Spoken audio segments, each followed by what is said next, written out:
Hello and welcome to yet another video which is on dramatic monologue.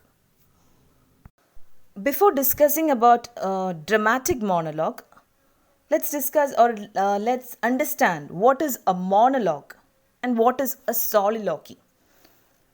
A monologue is a lengthy speech by a single person.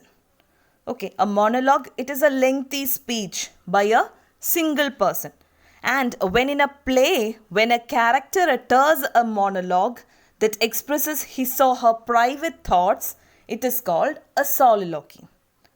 Okay, so soliloquy, it is the private thoughts of a character in a play. In a play, when a character utters a monologue that expresses his or her private thoughts, it is called a soliloquy. So this dramatic monologue is not a component in a play, but it is a type of lyric poem. Okay, it's a type of lyric poem which was perfected by the great poet Robert Browning. This dramatic monologue, a kind of lyric poem, was perfected by Robert Browning, the great Victorian poet. So what are the major features of a dramatic monologue? First one, a single person who is patently not the poet utters the speech that makes up the whole of the poem in a specific situation at a critical moment.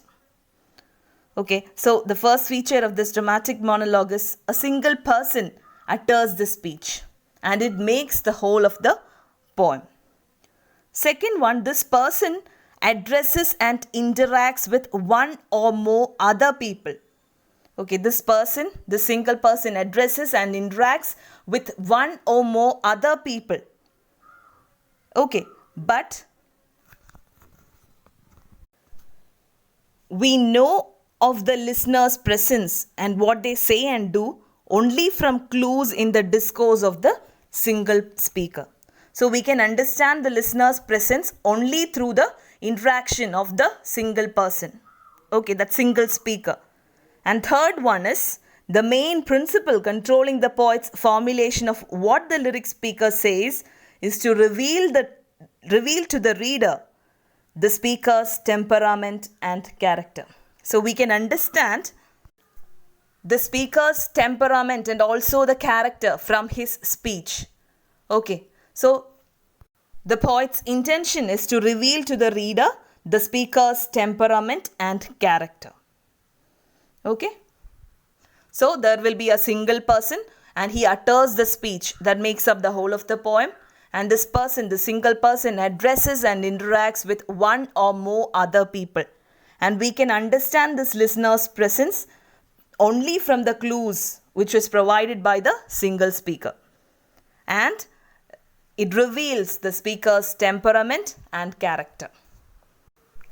So as I said in the beginning, this type of lyric poem, this dramatic monologue, was perfected by Robert Browning. So the major examples for this kind of writing were by Robert Browning, his My Last Duchess, then The Bishop Orders His Tomb, Andrea del Sarto, etc. All are all examples for dramatic monologue.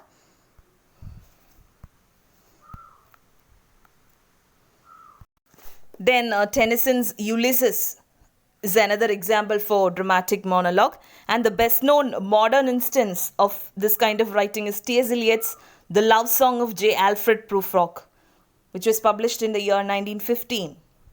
There are many other examples like Fra Lippo Lippi, then Ezra Pound's The River Merchant's Wife, A Letter, Robert Frost's The Pauper Witch of Grafton.